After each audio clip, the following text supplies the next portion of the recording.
Assalamualaikum warahmatullahi wabarakatuh.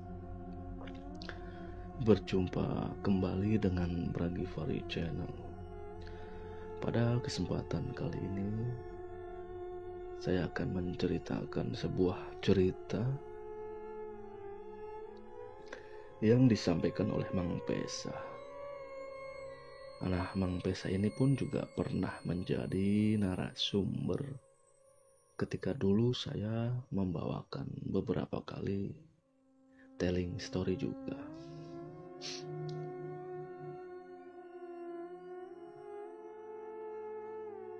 Di sini Mang Pesa menceritakan bahwa saudaranya ialah seorang petugas keamanan atau security. Dan tugasnya ini hanya di malam hari. Sebutlah namanya dengan Bang Romli. Dengan kisaran usia kira-kira 40 tahunan. Beliau ini menjaga sebuah rumah kosong. Kosong di sini karena memang jarang sekali ditempati. Kalaupun ditempati itu hanya pada weekend atau hari-hari tertentu. Untuk ukuran rumahnya ini termasuk mewah dan besar. Luas lahannya ada kira-kira 3.000 meter persegi. Dan untuk ukuran rumahnya ini sekitar 300 meteran juga persegi. Dengan satu lantai di atas. Dan juga ukuran rata-rata kamarnya pun besar. Rumah ini bergaya tahun 80-an dengan model gedung.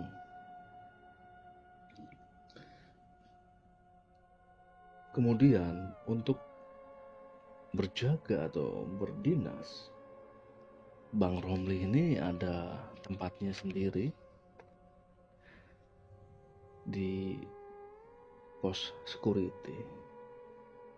Jarak pos security ini dengan rumah sekitar 50 meteran. Di sini Bang Romli bertugas menjaga keamanan. Selain itu juga untuk menyalakan atau mematikan lampu, menyapu teras, ya yang kira-kira memang pekerjaan ringan dan mudah dipegang tanpa memerlukan keahlian khusus. Dan selama bertugas di rumah ini, ya yang kisaran hampir 10 tahun, Bang Romli ini tidak pernah mengalami kejadian-kejadian aneh atau seram. Baru di tahun ke-8 ketika ada sebuah musibah,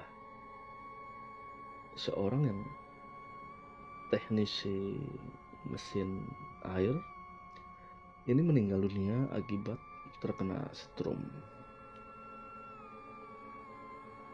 Peristiwa ini terjadi ketika orang tersebut sedang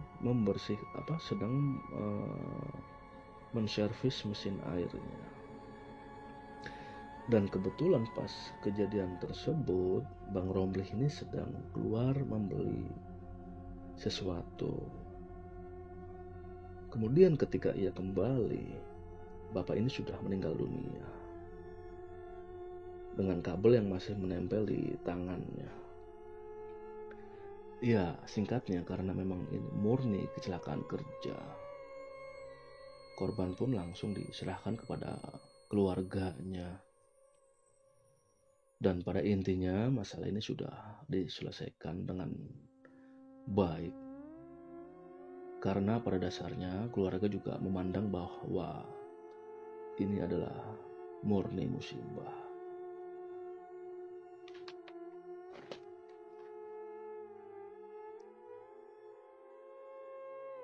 Kemudian Bang Romli ini bertugas seperti pada hari-hari biasanya. Ia juga mulai berjaga dari jam 9 malam sampai jam setengah 6 pagi. Ya, seperti biasanya, tidak ada kejadian yang aneh. Kemudian menginjak malam ketiga, sebelum berjaga jam 6 sore ini, Bang Romli seperti biasanya menyalakan lampu, baik yang di teras ataupun yang di spot-spot wajib yang memang lampu ini harus menyala.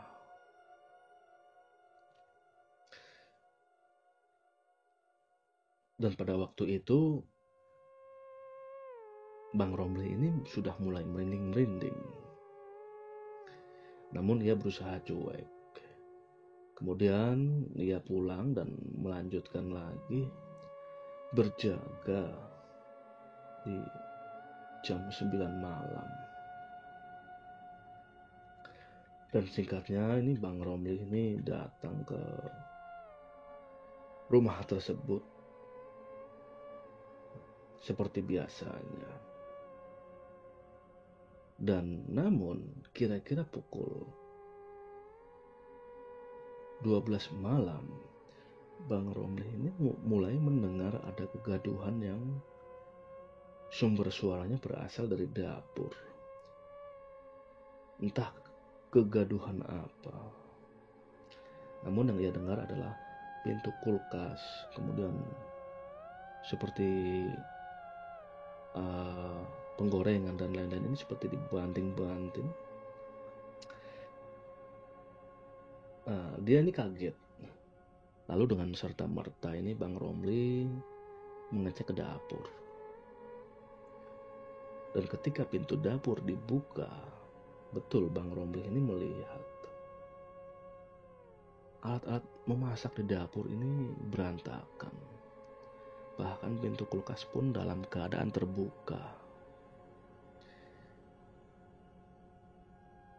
Bang Romli ini bingung, ini ulah siapa?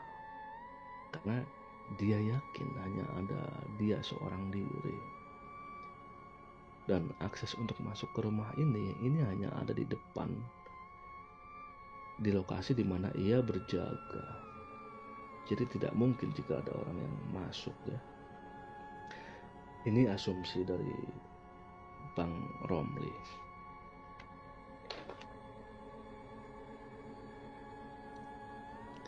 Ya, kemudian ia membereskan peralatan dapur yang berserakan. Cangkir atau gelas yang pecah pun ini dikumpulkan lalu dibuang.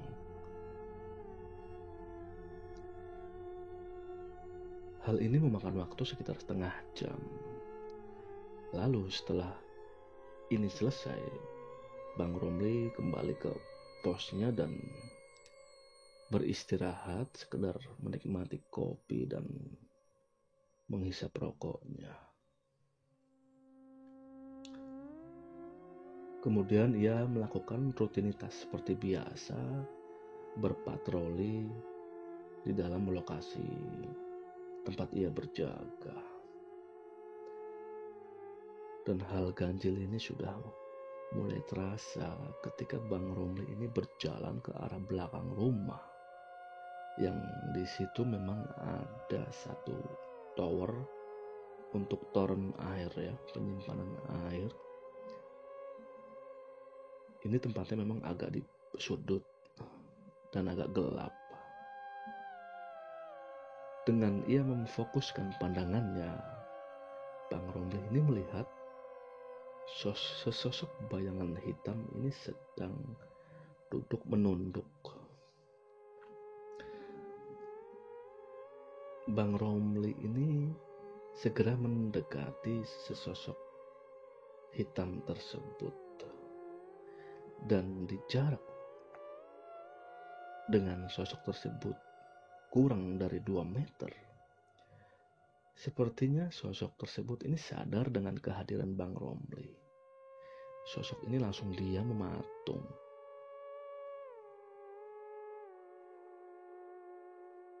Dan Bang Romli ini mendengar suara nafas dari sosok ini berat sekali, seperti setengah merintih.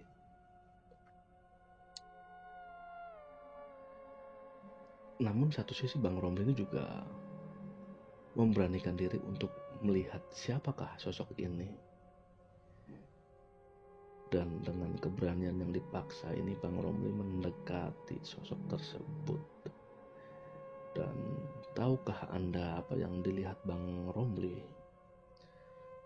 Bang Romli ini melihat sosok tersebut, wajahnya ini hitam, seperti setengah kosong. Dan juga mengeluarkan aroma daging yang terbakar ya, seperti daging yang dipanggang. Langsung ini Bang Romli kaget dan agak ke belakang posisinya sambil beristighfar, karena dia ini tersentak melihat sosok tersebut. Dan dengan tidak sadar ini Bang Romli langsung lari ke depan ke pos security yang ia jaga, atau biasa ia standby di sana sambil terengah-engah. Sampai di pos langsung dengan posisi yang setengah tiduran. Dan serta-merta ini sebisa mungkin Bang Romli langsung mengambil air mineral yang memang ada di pos tersebut dan langsung Bang Romli minum. Lalu setelah ketenangan ini mulai ada, Bang Romli tanpa pikir panjang lagi pun langsung ke tempat tadi atau lokasi melihat sesosok bayangan tersebut. Namun ketika ia mengecek di sana, sesosok bayangan hitam tadi ini sudah tidak ada.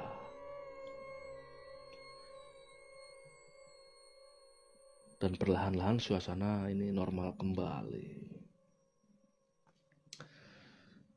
Dan yang aneh memang setelah kejadian ada musibah tersebut atau orang tersetrum ya, ini banyak kejadian yang aneh, terutama di ruang dapur yang memang jaraknya dengan tempat toren air di mana korban ini tersetrum memang tidak jauh.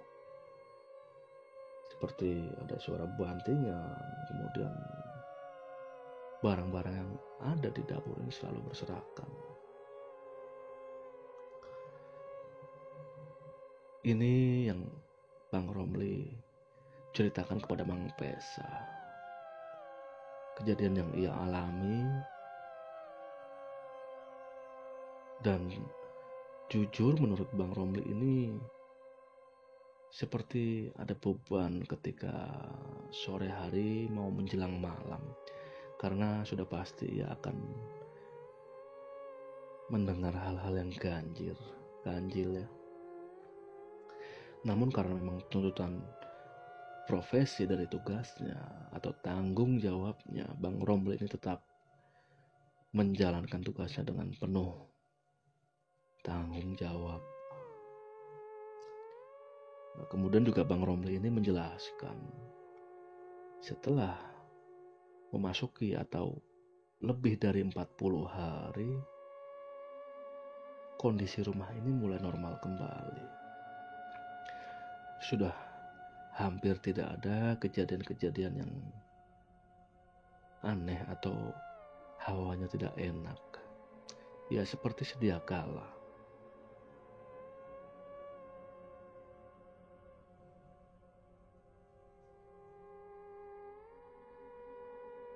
Ya demikianlah sebuah cerita yang disampaikan oleh Mang Pesa. Nah, cerita ini memang beliau dapatkan dari Bang Romli. Kurang lebihnya mohon maaf. Saya juga akan mengucapkan banyak-banyak terima kasih kepada kawan-kawan yang sudah sudi kiranya berkomen, memberikan tanda like, atau bahkan mensubscribe channel saya. Saya ucapkan banyak-banyak terima kasih. Karena hal tersebut juga semakin memacu saya untuk terus berkarya. Saya tutup. Wassalamualaikum warahmatullahi wabarakatuh.